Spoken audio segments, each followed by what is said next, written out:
The idea that a woman in the 60s could race to the top of the chess game essentially by herself without being thoroughly harassed, abused and judged is a fantasy, the very definition of an impossible premise. A feminist fever dream, and that's awesome. In fiction there is this thing about probable impossibilities versus improbable possibilities. Beth's story in The Queen's Gambit is impossible, in the way that it's told, in the setting it takes place, but it's plausible. With respect to the requirement of art, the probable impossible is always preferable to the improbable possible. This very pedantic quotation means audiences will buy first impossible things if they are well justified within the fictional world of the story than possible things they perceive as improbable in the real world. Yeah, you can show me all the statistics you want. The probability is not zero, but this is too contrived, too convenient. It will never happen, so this fiction you are showing me feels fake. I know this is fiction, but I demand my fiction to feel real, damn it, and my main reference point is the real world. An impossibility that feels plausible is better than an actual possibility that feels implausible. The awesome thing about The Queen's Gambit is, again, this particular impossibility does feel plausible. The Queen's Gambit was one of the most successful fictions in 2020. That means many debatable things, but also an undeniable one. People bought it. People bought a little girl raised in an orphanage, adopted by a couple that split shortly after and only took her to fulfill some social expectations, a girl with drug addiction problems learned from the institution that was supposed to take care of her, and drinking problems picked up from her adoptive mom, a girl with self-destructive antisocial tendencies as a result of a traumatic early childhood, a girl with no interest in traditional relationships, starting a family, anything close to household duties. This girl became rich, famous, the best chess player in the world, loved and respected for the vast majority of the chess community and the world at large. The loved and respected part is by far the hardest pill to swallow, but we did, we all bought it. Even more improbable than Beth's success in the story, and more implausible, but real, is the fact that there was no backlash, no reactionary effort pointing out how unrealistic the story was, how much of a chess should the female live, another step in the woke neo-Marxist postmodernist effort to take down the West. Sure, there were some hot takes, not everybody liked the show, that's not a problem, but this story about an impossibly empowered woman flew under the radar as one of the best shows of the worst year we can remember. Looking at you 2021. In short, this power fantasy about a girl overcoming all the sexism of the 60s by herself, using only her brains and their unflinching will, felt plausible to most audiences around the world. We may be ready for women to be as important as men in fiction. Yeah, I'm surprised too. But why then the show and overempowered Beth didn't ruffle any feathers? Well, mainly for two reasons. Reactionaries are gonna hate, but taking the time to craft round, realistic characters like Beth Harmon helps a lot. As absurdly flawed and traumatized as she is, Mom has a lot of issues, Mom passes them to Beth, Mom tries to kill the two of them, Beth survives without a scratch, she goes to an institution, there they got her into tranquilizers, her adoptive family breaks apart, her adoptive mom drinks, and also impossibly talented and empowered, those elements balance themselves out to make her come across as way more real than many other characters we are expected to accept just because they are strong, independent woman. Praise her. And don't you dare to say anything about how bland and unappealing those are, because then you are a sexist, you hear me? You are a sexist! You have all the right to like those bland characters. I like a lot of bland characters myself. The same right I have to not like yours, or you have to not like even the ones I consider cool. That's the point of personal preference. So first, Beth is a good character and people just tend to accept good characters. Second, it's also easier to tell an impossibly feminist story when that story doesn't actually invade the safe spaces of reactionary people. Beth is a chess genius, not an action hero. Her story doesn't challenge in any way, doesn't have to, the notion of traditional male stories centered on a loner, a strong-willed white dude that single-handedly takes down all systemic structures of power in front of him, because those stories are mostly focused on violence and male sexual prowess. Mostly. That is, in the eyes of the people that you'd expect to see taking down female protagonists just because they are female, chess, male-dominated as it may be, is an intellectual sissy game that they don't care that much about, possibly excluding parts of Soviet-influenced cultures, but mainly due to nationalistic reasons, not gender-inclusive ones. Even so, despite the empowering message, you could of course focus on how unrealistic the show is, how it brushes off systemic realities women still face, but I chose to look at it with hope. Even if the show plays into that false idea that if you are good enough, that would be good enough, to overcome systemic injustices, I think it also says important things worth the fantasy. It's true, the Queen's Gambit plays in some power fantasy tropes that may be unrealistic and potentially problematic, but it does it in the same league than male power fantasy tropes. Beth looks ridiculously good all the freaking time. That's like incompetent, unhinged, better articulated messes of male protagonists somehow coming always on top and being always attractive to way better put together women in your run-of-the-mill male power fantasies. Again, possibly problematic? Maybe, but I'm quite wary of how much stories shape us.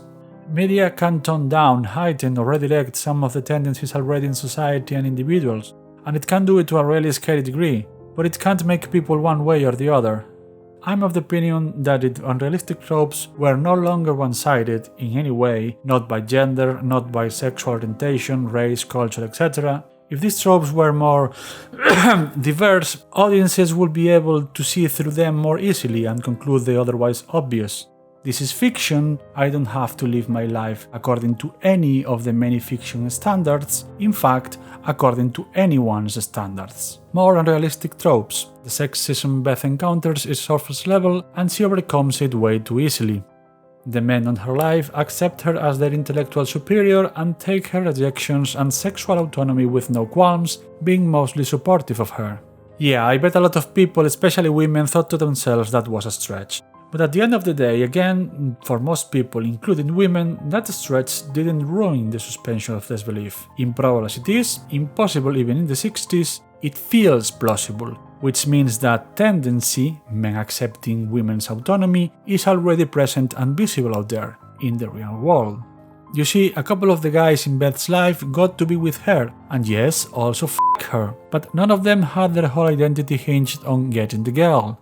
They met her, she's awesome and pretty, so they tried. What were they supposed to do? Come on, what would you do? What would anyone do?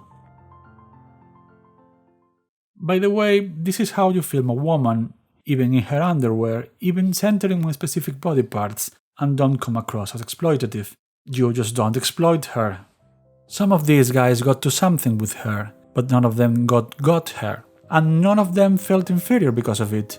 No one's manliness got hurt because she's her own woman and she wasn't that much into them, romantically speaking. They may wanted something more, even got frustrated with her. But this is not a guy storming out violently because he can't stand a woman doesn't want him, and she's just better than him. It's a guy realizing, this time we had together has come to an end. You just lost your mom and I wanted to sleep with you and you didn't want to sleep alone. But I can keep pretending this has a future, that you'll fall in love with me, and I'll help you get over your problems. You don't love me, just like I don't really love chess like you do, and the both of us have to move on. Take care of yourself, Beth. And this is not a man that believes he's entitled to a woman. He's a guy that has seen someone he cares about being self-destructive and an asshole to him. Now she asks him for money as a last resort, and he calls her out because of it. Not because he thinks she owes him something. In any case, yes, she didn't want to be with any of them, and they just got over it. They helped her in the end, and none of them is wishing upon a star it may lead to something more. Because more than getting the girl and fulfilling stupid traditional male expectations, they want to be part of something awesome and help their friend, who happened to be the occasional lover of some of them, but that plays the same role as in her childhood friends' help. None. A lot of fantasy there, I guess, but much less than only 10 years ago.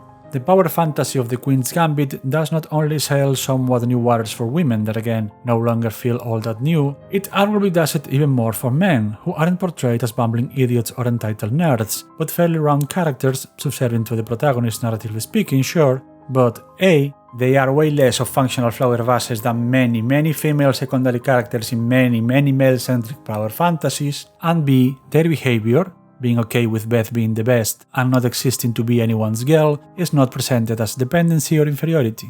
It's just the way these guys are, and that's fine. It's just the way these guys are, and that's fine. Now I'm going to screw my naive take here, because the actual dark side of the stories like the Queen's Gambit, woman being at the center of power fantasy just because, is perhaps inevitable, perhaps already here. I'm talking about the useless female protagonists, and stories around a female character that is the protagonist just because the author says so. I mean, I enjoy bad boys, but Mike Lowry and Marcus Burnett are angry, self-centered assholes with emotional maturity of a cabbage, and the movies would be better if there were a couple of real people in them. Transformers movies are tiresome at this point, but some with Wiki and Kate Jagger are the very definition of useless, self-entitled pricks. And I like my fictional stories about misanthropic, self-centered bastards with self-destructive tendencies, but pretending people should strive to be like that, actually admire them, it's dumb.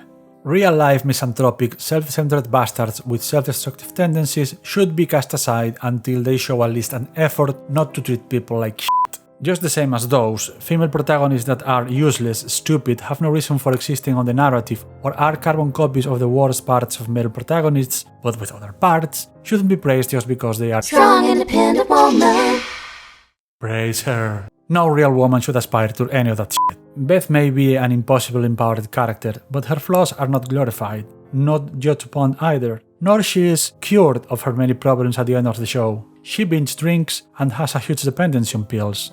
She generally thinks it's a key aspect of her, one of the things that make her who she is, an extraordinary chess player, and the narrative doesn't condemn her for it. She actually has a lot of success doing all those things. Eventually, she realizes it's not so simple, but it's her who reaches that conclusion with the help of her friends, not the hammer of moral narrative judgment pounding it onto her. Beth is also a self-isolated bastard sometimes, and takes it like a feature of her core self too. Again, she learns how to be better about that by herself, with some help. Her turning point, spoilers, is to stop taking pills, managing her addiction, learning to accept that help. But the end of the show doesn't point at her on the path of becoming outgoing and friendly, balancing her personal life and the spotlight of fame. She goes to a park to play with old folks, not all that different from hanging with the janitor in the basement. She's going to keep being introverted and obsessive. It's like the show tried to tell us there's nothing inherently wrong in being introverted and obsessive. The trick is how you go about it. Beth's going to be an addict her entire life, and probably a pain in the ass a lot of the time for a lot of people, just like most people. But she has a better hold of herself now, a better understanding of what actually helps her and what seems to help her in the short term, but hurts her in the long run. She's still Beth, a strong-willed, difficult woman that will have up and downs, but hopefully she'll keep learning. No one can strive for anything better, really. Се греем.